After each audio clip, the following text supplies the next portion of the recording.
Hello, and welcome to Lecture 3 of the Momentum Unit in Phys 1104. And here we are, 3 lectures into the unit on momentum, and we're still not even going to get to the idea of momentum itself, because the idea of a system is just so important, we really kind of need a whole lecture for it. It's not only going to be important for this unit, it's going to be important to all the rest of the units in the course. The idea of a system is something that we're going to use over and over again through the rest of the course. It's a very powerful idea, and at the same time reasonably simple. The idea is just that you divide everything into 2 categories. The things that you're interested in and are going to think about, and everything else. So take this pair of carts that's about to collide. Well, there are all sorts of other things going on around them. For example, just off the screen is me, because I set the carts in motion. But at this moment, when they're about to collide, I'm not important. I'm no longer interacting with the carts, and so we can ignore me if we're thinking about the collision. Similarly, if we believe the interaction between the carts and the track is weak, we might wish to ignore the track. So it would be reasonable then to divide the world into the world inside a boundary, which will just include the carts, and the world outside the boundary, which is everything else. We call the part of the world that we're interested in the system. And it's bounded by some boundary that we have made. So we would call that the system boundary.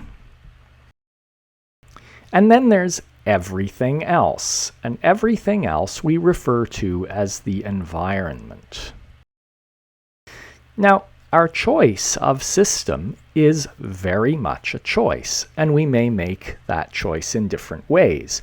With experience, you sometimes realize that there are choices of systems that make solving a problem easier, but there's no choice of system that is either right or wrong. There are simply convenient choices and less convenient choices. So the system including just the 2 carts is certainly a choice, but there's nothing preventing us from considering a system containing, say, just 1 cart. So far I've been a little bit vague, so it's time for me to be very specific about how one can define systems in general, and more specifically, how we're going to define them in this course. So you could define a system to simply be a list of objects. So for example, in a cart collision, you might define it as the 2 carts.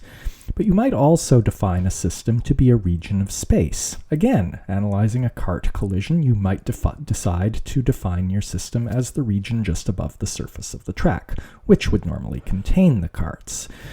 You can define a system as the contents of a container. Even a container that moves around and changes size, like a balloon. And there are many other ways to define a system as well. However, we're going to keep things simple. In this course, we are always going to define a system as a list of objects, never a region of space or the contents of a container. In particular, the reason for this is that we don't want to ever allow objects to enter or leave our systems. It's not that there's anything wrong with allowing objects to enter or leave a system. However, it does introduce a lot of complications that we are not ready to deal with in this course. You'll probably do it in other courses, though. So in particular, because there's no matter ever going across our system boundary, the total inertia of our system will always be constant. So it's a good idea when starting to work on a problem to think about what system might be appropriate. Perhaps we're thinking about a person throwing a ball up into the air. Well, you might be primarily interested in just the behavior of the ball itself, and so maybe you don't really want to think about the person because you want to think about after the ball has left the person's hand. But perhaps you are concerned with gravity because the ball is going to move under the influence of gravity, and so maybe you might realize that gravity is something that the Earth is doing to the ball. It's an interaction between the ball and the Earth, and so maybe you should include the Earth in your system and exclude the person. So you would simply draw a diagram and draw your dotted line around the ball and the Earth. On the other hand, you might be primarily interested in the interaction between the person and the ball during the act of throwing the ball, and so you would choose your system maybe to exclude the Earth and include the person and the ball.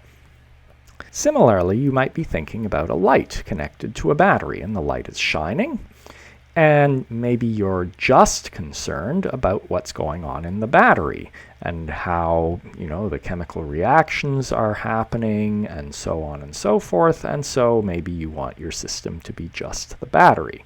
On the other hand, perhaps you want to think about how those chemical reactions are producing an electrical current that's going through the light bulb and producing the light, and you want to think about that light leaving your system, and so you would include perhaps the bulb as well. Let's check your understanding of these ideas. So, scallops are bivalve mollusks, sort of like clams and mussels, but totally unlike clams and mussels, scallops can swim.